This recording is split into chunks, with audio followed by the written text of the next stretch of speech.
Hello students and welcome back. और बच्चों today we are going to start our second book of your syllabus that is company account. और पूरे company account के syllabus को हम लोग समझेंगे डिटेल में with basic concepts. So let's begin with me. तो बच्चों हम लोगों ने क्लास 11th में अकाउंटिंग में पढ़ा था एक अकाउंटिंग प्रोसेस जो कि स्टार्ट हुई थी सोर्स डॉक्यूमेंट से और इसके डिफरेंट स्टेप्स थे. Journal,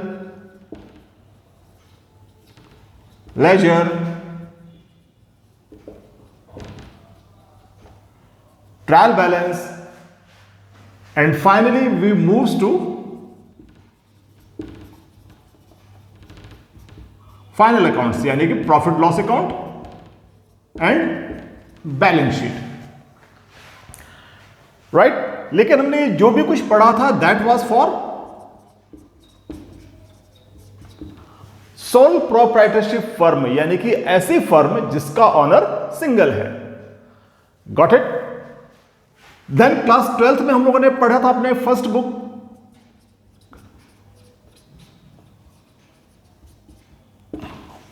partnership accounting.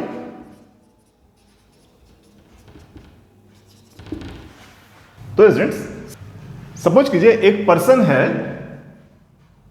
एक्स, उसने एक फर्म स्टार्ट करी जिसको हम लोग बोलते हैं सोल प्रोप्राइटरशिप फर्म. राइट. उसको अगर और पैसे की जरूरत पड़ती है देन वो अपने साथ कुछ और लोगों को इंक्लूड करता है. राइट. जिनको हम लोग बोलते हैं पार्टनर्स. तो उसने बनाई एक पार्टनरशिप फर्म. अब ये तीनों ही ऑनर हैं but it is a partnership firm. Right. तो यहां पर ओनर ने जो पैसा लगाया that was capital. Got it. अब यहां पर एक्स, वाई और जेड तीनों ने ही पैसा लगाया तो हम उसको बोलते हैं पार्टनर्स कैपिटल. Got it. अब अगर इस फर्म को और ज्यादा कैपिटल की जरूरत पड़ती है देन इनके पास बहुत से ऑप्शन हो सकते हैं. इसमें एक ऑप्शन यह हो सकता है कि वो ज्यादा पार्टनर्स को इंक्लूड करें. लेकिन अगर वो ज्यादा पार्टनर्स को इंक्लूड करते हैं तो उसमें बहुत सारे पार्टनर हो जाएंगे और इससे फर्म को चलाने में होगी प्रॉब्लम. राइट. देन उनके पास एक ऑप्शन यह है कि वो ले बैंक से लोन. लेकिन बैंक से लोन लेने का डिसएडवांटेज यह है कि उसमें इनको पे करना पड़ेगा ज्यादा इंटरेस्ट. राइट. इसके साथ साथ पार्टनरशिप फर्म की एक और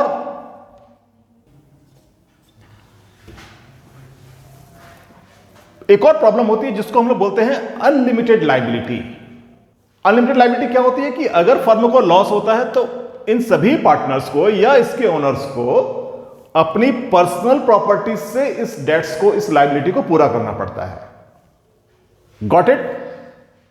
तो पार्टनरशिप फर्म के दो डिसएडवांटेज मेन हैं. एक, कैपिटल लिमिटेड होगी. अगर कैपिटल इंक्रीज करनी है तो ज्यादा पार्टनर्स होंगे. दूसरी प्रॉब्लम है अनलिमिटेड लायबिलिटी. Got it. और अगर इन्हें ज्यादा कैपिटल चाहिए तो ये लेंगे बैंक से लोन. लेकिन बैंक से लोन लेने का डिसएडवांटेज क्या है कि इनको पे करना पड़ेगा इंटरेस्ट. Got it. तो हमारा कॉन्स्टिट्यूशन यानी कि हमारा संविधान बिजनेसमैन को एक फैसिलिटी देता है कि आप एक लॉ को फॉलो कीजिए और आप पैसा ले सकते हैं पब्लिक से. इसके दो एडवांटेज होंगे. एक तो आपके पास अनलिमिटेड पैसा आ सकता है. Got it. सेकंड, आपकी लायबिलिटी भी लिमिटेड होगी. Is that clear. तो इसके लिए एक हमारे पास एक लॉ है जिसको हम लोग बोलते हैं कंपनीज एक्ट 2013. और लॉ कहता है कि आप इसके जितने भी रूल्स हैं आप उसको फॉलो कीजिए देन आप पब्लिक से पैसा ले सकते हैं बिजनेस करने के लिए. Is that clear. और इस लॉ के अकॉर्डिंग जो बिजनेस ऑर्गेनाइजेशन बनता है उसको हम लोग बोलते हैं कंपनी। Got it? तो ये कंपनी पब्लिक से पैसा यानी कि कैपिटल कैसे लेती है और उसकी अकाउंटिंग कैसे होती है, यही है हमारा सब्जेक्ट, कंपनी अकाउंटिंग। ओके?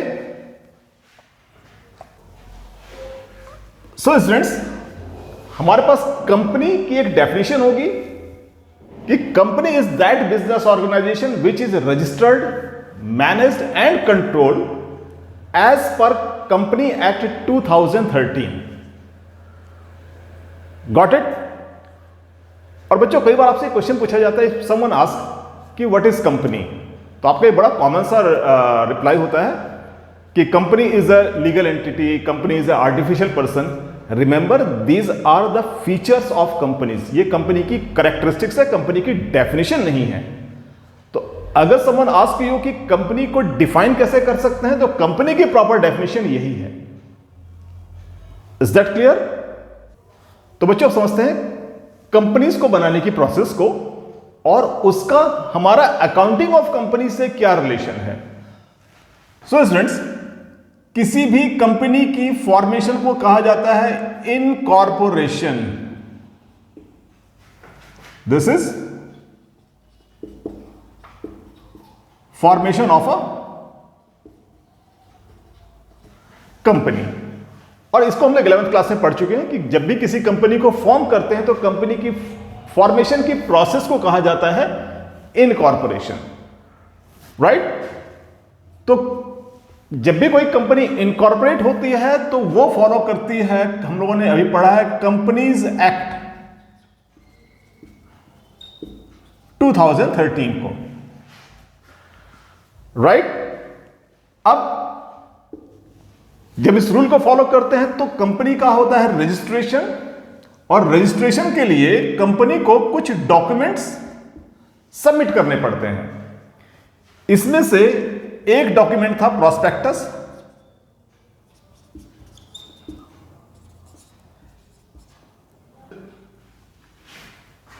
तो एक डॉक्यूमेंट होता है मेमोरेंडम ऑफ एसोसिएशन, जिसको डिटेल में हम लोग क्लास 11th में ऑलरेडी पढ़ चुके हैं। तो इसमें 6 पॉइंट होते हैं जिनको कहा जाता है 6 क्लॉजेस। Got it? इन्हीं 6 क्लॉज में से एक क्लॉज है कैपिटल। इट मींस जब भी कंपनी अपने आप को रजिस्टर करेगी तो वो बनाएगी अपना एक मेमोरेंडम ऑफ एसोसिएशन, जिसमें एक क्लॉज है कैपिटल क्लॉज, और इस कैपिटल क्लॉज में कंपनी डिक्लेयर करती है अपनी मैक्सिमम कैपिटल। इट मींस कि किसी भी टाइम पर कंपनी की कैपिटल अपनी इस मैक्सिमम कैपिटल से ज्यादा नहीं हो सकती। Got it? और इस कैपिटल को हम लोग बोलते हैं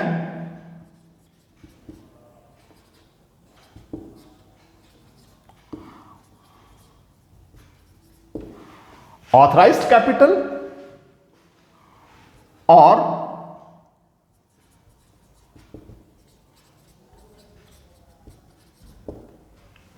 नॉमिनल कैपिटल और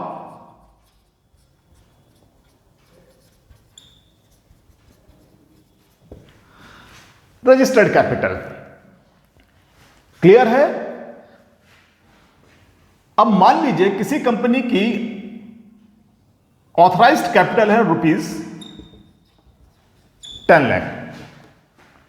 राइट? अब ये जो 10 लाख की कैपिटल है, ये डिवाइड होती है छोटे छोटे पार्ट्स में, जिसको हम लोग बोलते हैं शेयर्स। यानी कि एक ऐसी कैपिटल है जिसको शेयरिंग के थ्रू कलेक्ट किया जाता है, इसीलिए इस कैपिटल को हम लोग शेयर कैपिटल कहते हैं। Got it? तो ये हो गई कंपनी की share capital. Is that clear? अब ये कैपिटल डिवाइड होती है पार्ट्स में, तो नंबर ऑफ शेयर्स तो नंबर ऑफ शेयर्स हो गए 1 लाख, राइट, और वैल्यू ऑफ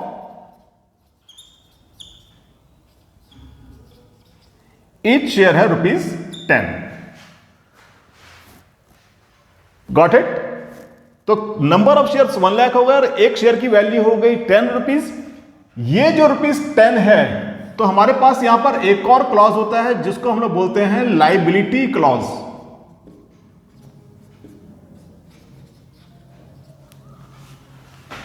राइट? तो एक क्लॉज हमारे पास कैपिटल क्लॉज था, एक हमारे पास लायबिलिटी क्लॉज, और इसी लायबिलिटी क्लॉज में डिक्लेयर होती है एक शेयर की वैल्यू जिसे हम लोग बोलते हैं face value.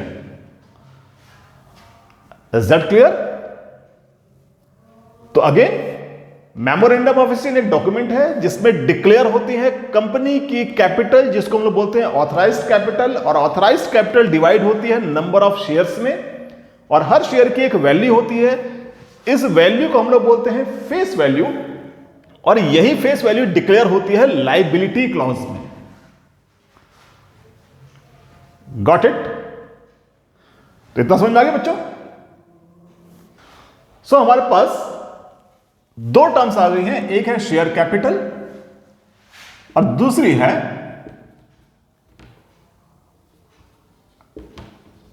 Face value. Got it? और कंपनी की जो कैपिटल डिक्लेयर होती है मेमोरेंडम ऑफ एसोसिएशन में, उसको बोलते हैं हम लोग ऑथराइज्ड कैपिटल, राइट? और ऑथराइज्ड कैपिटल मान लीजिए ₹10 लाख है, तो कंपनी की रजिस्टर्ड कैपिटल थी authorised capital ₹10 lakh divided into 1 lakh shares of ₹10 each. अब हमने परमिशन तो ले ली 10 लाख रुपीस की, लेकिन अभी हमें इतना पैसा नहीं चाहिए। मान लो बिजनेस की स्टार्टिंग है और हमें इतना पैसा नहीं चाहिए, राइट? तो हम डिसाइड करते हैं कि अभी हम पब्लिक से लेंगे सिर्फ ₹8 लाख। Got it? तो हम पब्लिक को इश्यू करेंगे इस 1 लाख शेयर में से, हम पब्लिक को इश्यू कर रहे हैं सिर्फ 80,000 शेयर्स। एक शेयर की वैल्यू है ₹10, इट मींस हमारे पास आएगा ₹8 लाख।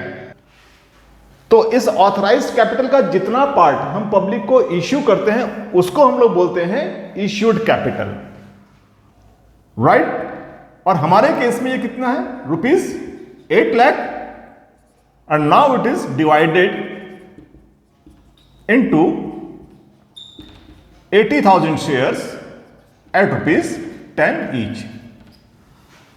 So हमारे पास एक ऑथराइज्ड कैपिटल है, एक हो गई हमारे पास इश्यूड कैपिटल। Got it? तो आपने इश्यू किया पब्लिक को 80,000 शेयर्स। अब यहां पर 3 डिफरेंट कंडीशन हो सकती हैं कि एग्जैक्टली 80,000 एप्लीकेशन ही आती हैं। Got it? और इट मे पॉसिबल कि ये लेस देन 80,000 हो, और इट मे पॉसिबल कि ये मोर देन 80,000 हो। Got it? तो अगर आपके पास एप्लीकेशन आती है 80,000 से कम, तो आप उतनी एप्लीकेशन एक्सेप्ट करेंगे, और अगर आपके पास 80,000 से ज्यादा एप्लीकेशन आती है तो रिमेंबर, आप उसमें से 80,000 ही एक्सेप्ट कर सकते हैं, उससे ज्यादा नहीं, राइट? तो जितने भी शेयर कंपनी पब्लिक को अलॉट करती है उसको हम लोग बोलते हैं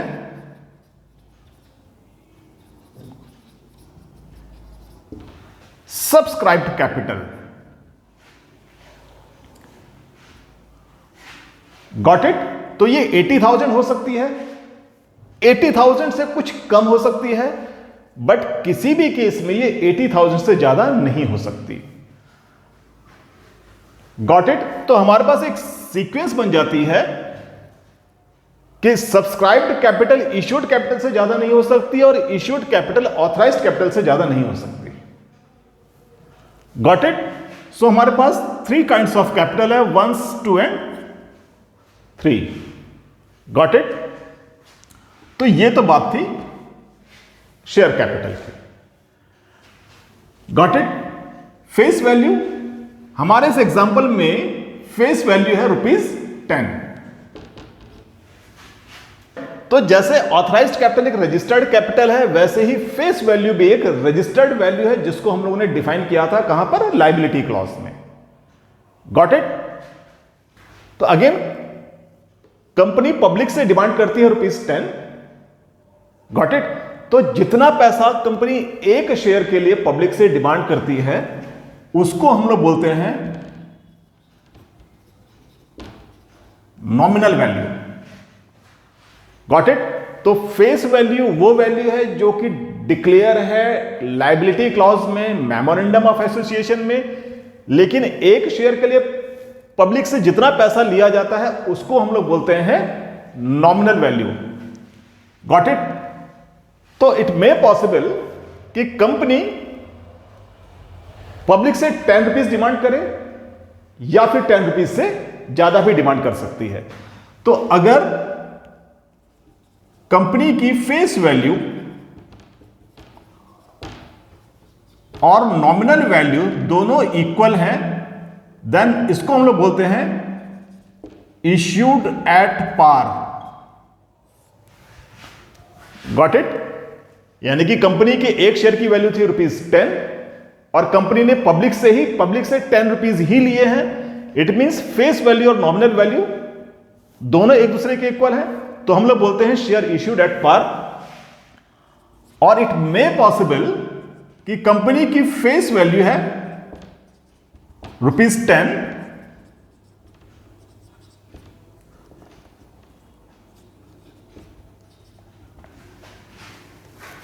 लेकिन कंपनी पब्लिक से डिमांड करती है 10 plus ₹5। Clear? Got it? It may possible. ऐसा कब होता है? अगर किसी कंपनी की रेपुटेशन अच्छी है, इन दैट केस। अब याद कीजिए, हम लोगों ने पार्टनरशिप में एक सिमिलर कंडीशन पढ़ी थी कि पार्टनर अपने लिए कैपिटल लेकर आता है। Got it?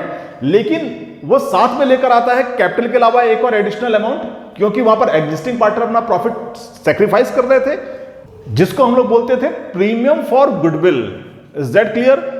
तो यहां पर वही ये ₹5 प्रीमियम फॉर गुडविल ही है, लेकिन यहां पर इसको कहा जाता है securities premium.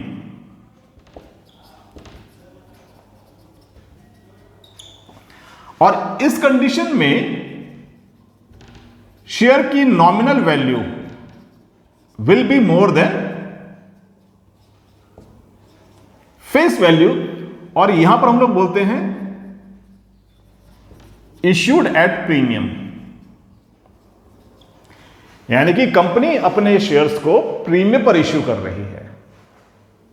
Got it? So students, if you have any kind of query or you need any kind of explanation for any topics, then you can write it on your comment section. If you have learned something from these videos, then you can like and subscribe the channel and stay tuned